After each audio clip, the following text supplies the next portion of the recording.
actually podcasting feels very safe because you're not putting a post on social media waiting for people to comment or to not like it or to not share it, right? You don't know who's downloading your podcast. You can't see anybody's name. You have no idea. You might see you only got 20 downloads or you might got 0 downloads and you might feel some type of way about that. But in the beginning, that's okay.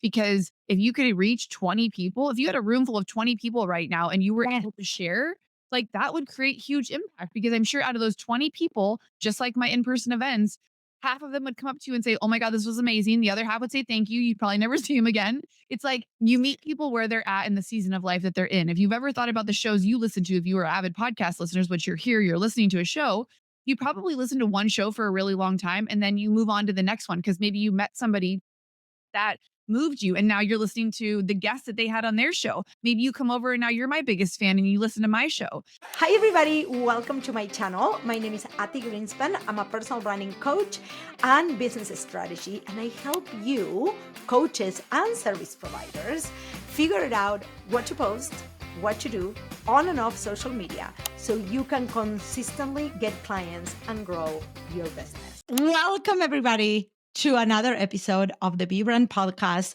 today with my friend Jess Burgio. Now, this is the thing. This podcast is all about authenticity. We talk about community. We talk about networking. And she does this so beautifully, so effortlessly. So welcome, Jess, to the Be Brand podcast. I'm so excited. Too. I know we just got to spend a whole weekend together kind of doing a few different things. I can't wait to dive in and have a juicy conversation today. I like to start my podcast. If people only were to listen to this for the next 10 minutes, what is the one thing that they need to learn from what you do? Well, I am known as the podcast queen and the person that people love to ask all the podcast questions to. And when I say that, I mean that in regards to the fact that I have been podcasting for almost 6 years. I have almost 400 episodes out. I've guested on another probably 150. I've created a community for podcasters, female podcasters specifically. And the thing that I love helping people with the most is building a community alongside their personal brand through podcasting. So I'm the go-to person for that. And if you are into that and you want to learn more, this is the episode for you. Okay. Ding, ding, ding, ding, ding. Because obviously here in the Be Brand podcast, we help women build their personal brand and make money and build community. Yes. So one of the reasons I am so excited to have you actually as a panelist in our community building panel at Be Brand Live is because you bring a completely different take, right, on building community. So people think that they need to start a networking group or that they need to have a Facebook group. You do this in a very different way. So if you can kind of shed light on this concept of building community as opposed to building just an audience or followers, tell me more about that, because I think that people don't understand that. It's almost like it's this gray area where women are either awkward, right? Like awkward building community. They're like, oh, I don't know, I need to host networking events. Or they just go to networking events. They are attendees, but they're not really building community. They are meeting people, but they're not building community. I wish I would have known everything I know now when I first stepped out and pivoted when I did from behind the chair as a hairdresser, salon owner into thinking I also had to build a community, which I did. I had to create some sort of visibility for myself because nobody knew me as anything other than what I currently was, right? So my brand, if you will, I'm using air quotes for those of you listening, was that of a hairdresser, the go-to person for blonding, haircuts, right? I built that through repetition, through my reputation in town, which was local to San Diego where I'm at. When it comes to building community in general, like we can go global, right? So it all depends on what kind of community you want to build. And like she said, you can be showing up at networking events and not actually be building any community. You can be podcasting, you can be Instagramming your heart out and only be building kind of an audience, not really a community. And so I actually didn't really know what the difference was when I first got started in this online space because one, it's super noisy. Everybody wants to tell you how to do it. But two, I really didn't know where I was going. I didn't have clarity on what I wanted. I just knew I wanted to create a different lane for myself because my son was little And I felt this weird calling that was saying to me, you're supposed to be doing more. Why are you boxing yourself in the salon space? I actually want to degloss what you just said, because I think that like people like you and me, we have events, we have a community, we kind of are like these 2 or 3 steps ahead of somebody that maybe is starting to build a brand. Why do people need to build community? Well, that's the important part. If you make what you're doing just about you, then you're really not really bringing people together. And so when you make your mission or whatever it is that you help people with or that you want to create impact around, and you're bringing that common theme in as a community, you as the leader aren't bearing the brunt of all of the work, if you will. Your community starts to rally around you. You become one of them just as much as they're one of you. And it's not so much a do what I say, follow me, I know everything. It's more like, come with me, let's figure this out together. We all believe in these same sort of values. We all have this sort of kind of ethos in our life that we want to bond together on. And as we all grow, we can do that together in like a sisterhood or whatever type of community you want to build. Well, which it's the crux of building a brand. Right. Is like rallying people around a belief. Yes. Oh my God. Okay, I love it. So you left the chair. You were a full-time hairdresser. And when did you start podcasting? What happened next? Probably about a year beforehand. I had watched, a couple of years beforehand, I really started listening to podcasts. And so 2 of my mentors, Chris and Lori Harder, they're a married couple, and a few of their other high-level friends started podcasts in those, early years.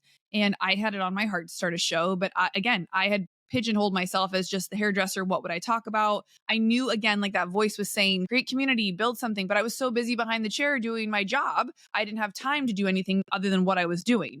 So after a while, I got sick of my own excuses, and I decided that when Chris Harder launched his early stage mastermind for online entrepreneurs, I was going to join, even though I didn't have an online business. So I put my money where my mouth was, and I said, listen, I know I don't quite qualify for this, but will you let me in? And both him and Lori said, yes, we've watched you grow on social. Lori and I have a history in the fitness world with other things. And so I knew them enough to know I could trust that they would lead me down the path to figuring it out. And so in that 6-month container was when they sent us home with the first challenge during the mastermind. And that was to create something. And so I created a community for my beauty industry where we would have these live events. And so I was bringing people together in my small space. Then we got into bigger spaces, selling $25 tickets, just bringing them together. Versus in the past, I'd only ever gone to anything in the hair world that was like, learn this haircut, learn this color technique. It wasn't community based. It was a look and learn, or it was I'll pay to learn extensions. And so I was one of the first in the industry locally to start these events. Luckily, I started to build that small community, and people were like, can we do these every month? When's the next one? And I was like, okay, I've got something here. And so it was in those same 6 months that my first salon was also birthed. And in that same time, COVID happened. So literally from the time I joined that mastermind, I think it was about 4 or 5 months in, I found my dream salon space. I was on the heels of launching the podcast, but I hadn't yet. And I was just putting together like a 5-chair salon. And then boom, COVID happened. And in that time is when I launched the podcast. Okay. And I kind of, again, right, deglossing this for people and what I hear on that story. Number one, you took action before you were ready. You jumped into something. You knew there was something for you, just didn't know what that was. And you allow yourself to pivot, because even myself now, and you still have your hair salon, correct? Mm-hmm. Which actually evolved. You have a hair salon, podcast studio. It's like literally true, you guys, to what building a personal brand and bringing all your passions together truly is. And people pigeonhole themselves into, well, I have to do this way, and they don't allow themselves to truly test. It was not all roses and sunshine. We'll just be very clear about that. Obviously, opening a business and then 6 months later, COVID happening was very stressful, but we pulled through. And about a year later, I wanted to go all in on the podcast. So I actually sold my first salon for profit and stayed working for the girl who bought it for just a little while. And then prematurely opened my second space. So there's a building downtown where there's several lofts. I reopened.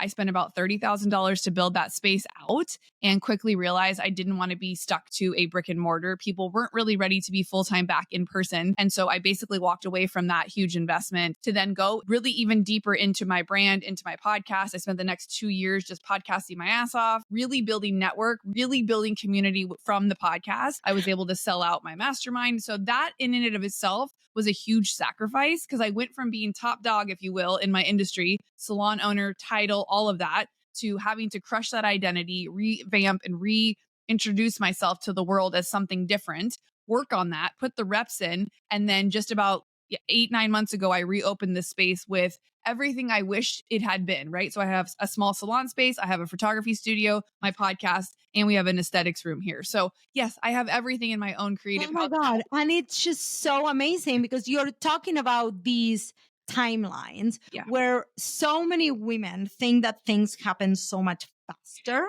People think they're going to start a business and 6 months later, they're going to be making 6 figures. People think that they're going to start a podcast and they're going to start monetizing right away and all the things. And like literally, if you didn't hear this, rewind these 30 seconds. She said, pandemic 2020, she just reopened. We are in we are in August 2025.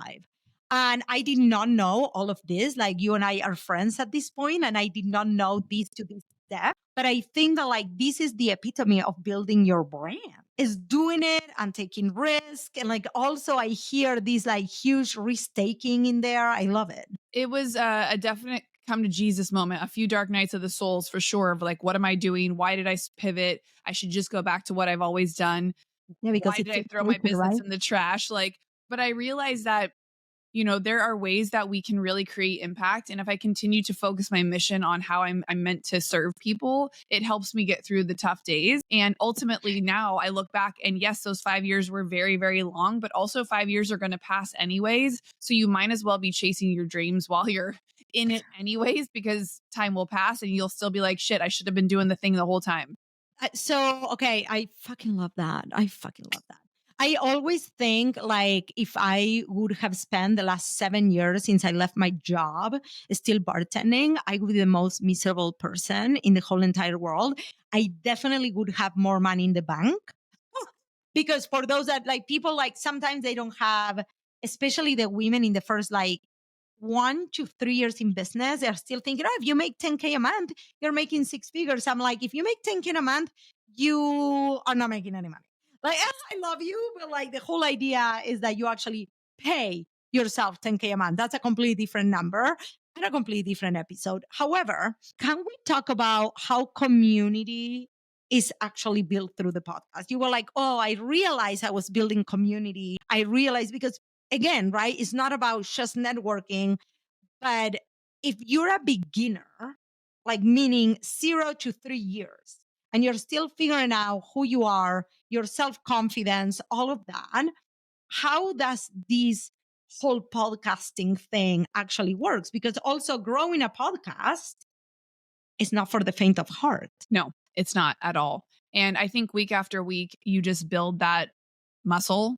And rep after rep is what I say. You got to put your reps in. If you think from the beginning you're going to be as good as you're going to be by episode 300-400, you know that's not going to be the case. You know how if you've ever started a new workout program, or maybe you've been following a different eating protocol, or you started a new job, like you felt so confused and lost in the beginning, even though you might have been excited about it. And so my podcast has literally been like the heart of how I've built community, because before I really knew how to truly build community, I was doing it by showing up and being myself on the podcast. And so I knew the more vulnerable and the more real and the more heartfelt I was, the more I would connect with the right people. And they started to come to me. So I was putting myself out there in a way that actually podcasting feels very safe, because you're not putting a post on social media waiting for people to comment or to not like it or to not share it, right? You don't know who's downloading your podcast. You can't see anybody's name. You have no idea. You might see you only got 20 downloads, or you might got 0 downloads, and you might feel some type of way about that. But in the beginning, that's okay. Because if you could reach 20 people, if you had a room full of 20 people right now and you were able to share, like that would create huge impact, because I'm sure out of those 20 people, just like my in-person events, half of them would come up to you and say, oh my God, this was amazing. The other half would say thank you. You'd probably never see them again. It's like you meet people where they're at in the season of life that they're in. If you've ever thought about the shows you listen to, if you are avid podcast listeners, which you're here, you're listening to a show, you probably listen to one show for a really long time and then you move on to the next one because maybe you met somebody that moved you and now you're listening to the guests that they had on their show. Maybe you come over and now you're my biggest fan and you listen to my show. So that's how we meet people and we evolve. Ooh, I love this. Goes back to the concept that I don't know if you were like chatting with me and Haley about like we are incestuous in the entrepreneurial world because Yeah. then we all end up like collaborating with each other and knowing each other and all that stuff. So keep your reputation clean, please, because we all know each other. However, I'm going to say this from even my standpoint. At the beginning, when I launched this podcast, I was like, oh, this is what's going to put me in front of more people. But what I found, well, it did put me in front of more people, is how many of my clients or how many of the people, my friends or whatever, they're like, oh my God, friend, I listened to your podcast last week and like, thank you for the reframe. Or my God, that was so refreshing. And literally it's a way for people to fall in love with you. That is what branding is. Mm-hmm. Yeah. I mean, it helps create a space where you're deeply connected with just that one person listening. So you can say, hey guys, when you start your podcast, or you can speak directly to one person. You know, we're having a conversation right now and whoever's listening, it's just you and us. And that's one of the most intimate times you can spend with somebody, because if you think about how squirrel brained we are, how distracted we are, how busy we get, we often don't get that one-on-one time, even with our girlfriends or your own kids, for Christ's sake. So it's like, this is where people can really build true connection. And we don't always get that feedback. She's saying how some people reach out and say, thank you for the reframe. Thank you for the perspective shift. But a lot of times people don't, because you're so busy in your day. There's nothing wrong with I that. actually still till this day, when somebody's like, oh my God, like, I'm like, oh, you listen to my podcast? I know, right? It's still that validation where I came from an industry where I knew immediately if somebody was happy with my work. You knew immediately when someone took a sip of their drink if they were happy, right? Yeah. Like you could tell you were either They'll taking tell too you, long. oh, I don't like it. Can you remake this shit?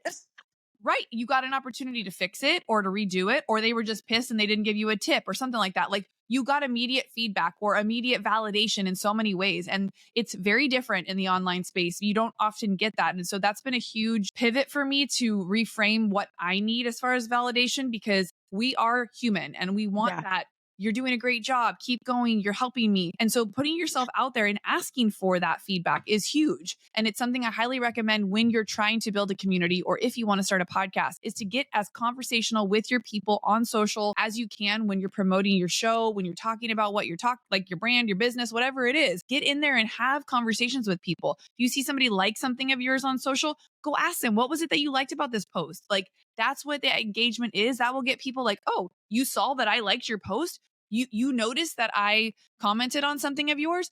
That's what and how. That's what community actually looks like. Okay, so I'm going to tie this back to a few other episodes that we had when we talked about like building community. And actually, for example, you heard me speak about building your own algorithm, right?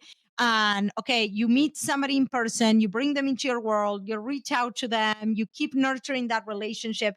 You're not trying to sell them right away, but now this person is seeing, right, your stuff over and over and over and over. Yeah. Now I have a challenge kind of for you, because I think there is two main topics here. One is building your brand through podcasting, but then also for women, what are different ways for them to build a community that maybe are like, if they do not have a podcast.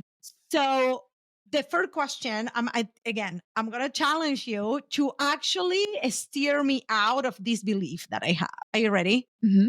Okay. I actually tell my clients when they're very new in business that I do not believe their time is best invested in actually launching a show, because I feel like they get caught up on like all the technical part and like, what do I want to talk about? And they still don't even know where their brand is going. Right. And I'm like, well, you don't even have an audience yet, but the way you're proposing this is a little bit different. And I want you to challenge me. Like, tell me why am I wrong? How can somebody actually make this work for them if they are on the beginning stages? They are trying to get clients. They are trying, right? Like, because I feel like podcasting could be the way you make money, but I think that people are not finding you for that. So again, challenge?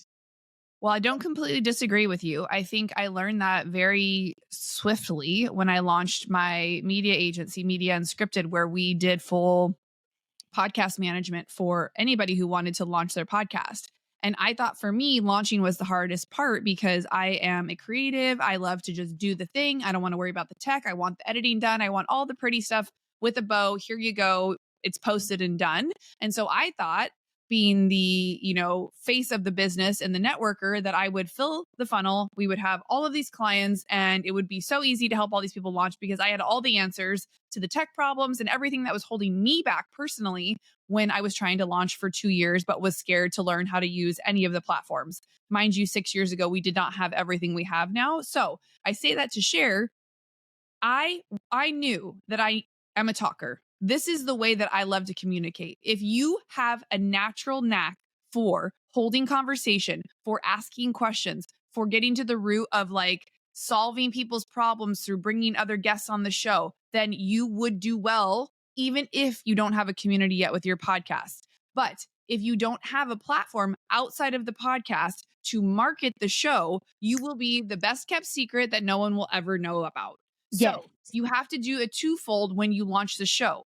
Second thing is, for people who think they want to start a podcast, you have to dig really deep. What is the why? Who is your brand? You have to do the brand work because otherwise you'll be talking into the ethers and no one will know that this show is for them. Therefore, they won't know why they're listening. Why are they connected to you? If they happen to even find you on social media, or if they happen to even Google something that takes them to your show, why would they listen to your show and stick around? This is exactly actually why I tell people that the beginning of the journey, okay, I love this because I was expecting you to tell me, no, everybody should start a podcast. And you're like, hell fucking no. Hell no. So, okay, so now let's actually move. Okay, so somebody actually has clarity. So, for example, somebody that leaves my academy, right?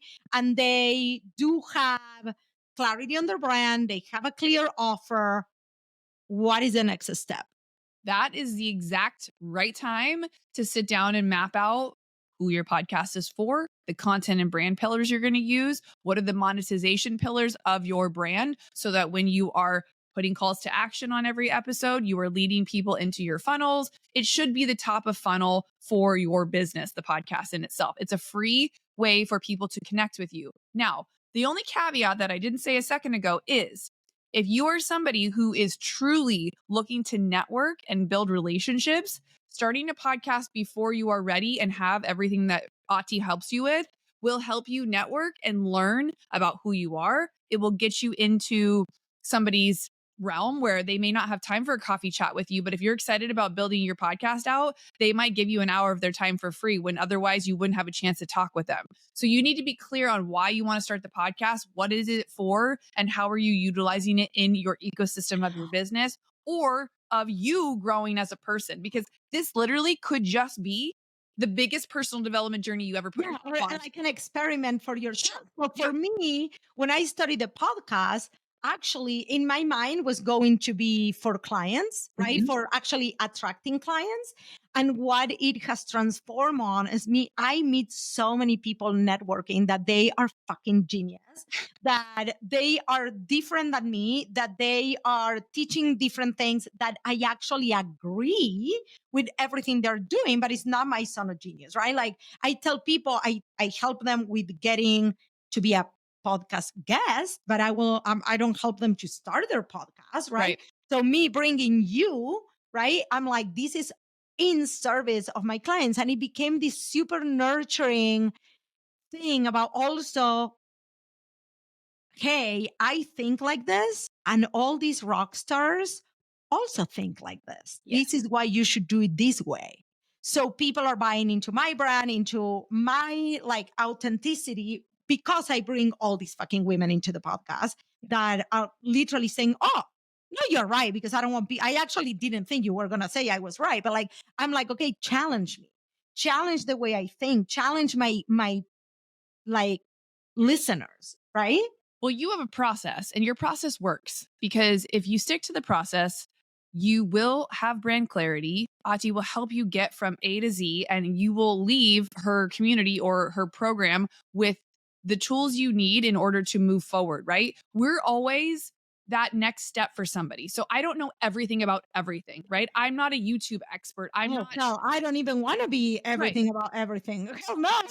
So when you can zone in on your favorite thing to teach or talk about or to help somebody with, you become known as that go-to person. So when you're thinking about launching a podcast, I would really consider, is this something I love to do? Am I okay staring at a computer screen for several hours, a month? And how do I want to be perceived on the show? Because instead of starting your own show, you could have a very well scripted, dialed in keynote that drives traffic to your business, and you could be the world's best guest. We are all looking for well spoken guests who will, like she said, either challenge us or support whatever it is that we are putting out into the world that is not our zone of genius. So if you have that, you can go pitch yourself and really create a lot of momentum and income from being a badass guest. Now, I think that's always a great place to start. But if you're like, no, I want to start a show, I'm 100% certain, I would say to you, see if you can do a consistent Facebook Live on the same day every week at the same time and get people along the journey with you. Grow a little bit of a free following on a social platform. Try to maybe move them into an email list if you can that you own. So that way, when the podcast launches, you can do this really fun launch event with your smaller community that you've built. Get them on board to share with you. And That's then literally what we did. We had the Facebook group, and now the Facebook group is a little bit dead because, Facebook. Right. But like, that's how we did it. I was going live on Facebook for like 3 years straight. Yeah. Wednesday mornings. And then I just was like, well, this is not leaving anywhere. I'm just going to do this as a podcast. But okay, so let's jump into community, because this is where so many women get stuck. Yeah. You are so good at building community, because this is how you and I, again, you said it earlier, this is kind of like your love language. How do people actually get to either build their own community or tap into community or monetize community, like, from your point of view? It's literally in my human design. I have I'm a 4/1 projector. And so community is literally like the ethos of like who I am, bringing people together. I always called myself the master connector, or like the plug. It was always like, oh, Jess knows, ask Jessica. She'll know the person, or she'll know the thing, or, it was like this knowingness I always had as a projector, which turns out we just know things, or we observe things very, very well. And so we are also really good at systems and knowing a system inside and out. And so for me, the podcast part of it has been great. But prior to that, just bringing people together in community around something just was fun for me. And so if that sounds like you and you really are desiring to build community as well, the thing about it is when you can connect people, that's the true ethos of community. It's not stand up front, tell everybody how great you are. It's really edifying the people in your community and putting the right people together and making sure people understand the mission and the vibe of the community, because it only takes one bad apple or one weird seed to like fuck the whole vibe up, excuse my language. And that's your job as the community leader, to protect that energy. And I think there's so many of our friends that do a really good job of that. Haley's really good about that, and knowing like who should be in the room. And so that's why when you're building your community and you, let's say, put an event together, your sales page should speak directly to who is supposed to be there, because you want to deliver on what it is that your community is supposed to be servicing or offering. So I love event, right? Your event's coming up. So you know exactly who you want there. You can imagine her, you know who she is. So when you talk about it, if I'm not that person, I'm going to know, oh, that's probably not the event for me to go to, so that I don't buy a ticket by accident, show up and I'm like, this sucks. I don't need this.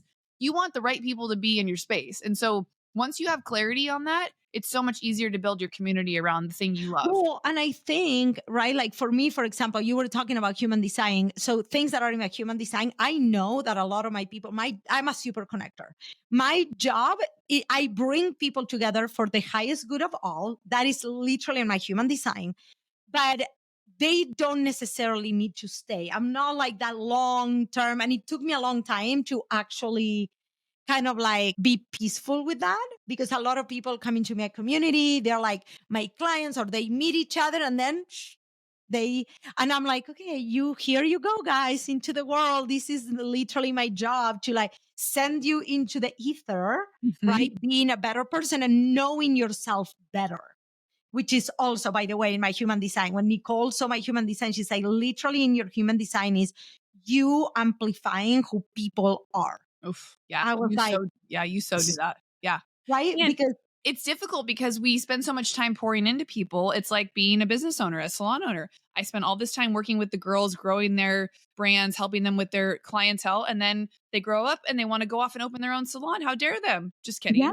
Like I'm so proud of them, but it's hard. It's hard when people, like I said at the beginning, I don't know every level of what your ascension is going to look like, just like Ati doesn't know. So we're here to help you with specific things. And then it's like, go off and do the thing. And we're cheering you on. And I bet we know the next person you should probably invest in or learn from or work with. And so that's what's cool. And what we were talking about this weekend about our entrepreneur girl group and all the gang being kind of incestuous is like, you need to meet this person and this person needs to go to this person and work with that person. So I think it's just, it's one of those things that, knowing that you've either outgrown a room or you're ready to step into a right room. Yes. Like that's really helpful because some people jump into masterminds or coaching programs, not knowing like, do I need a coach? What do I need right now? Yeah. So that's why podcasts are super helpful to learn from. So one of the things that I love, you have built this brand around truly who you are.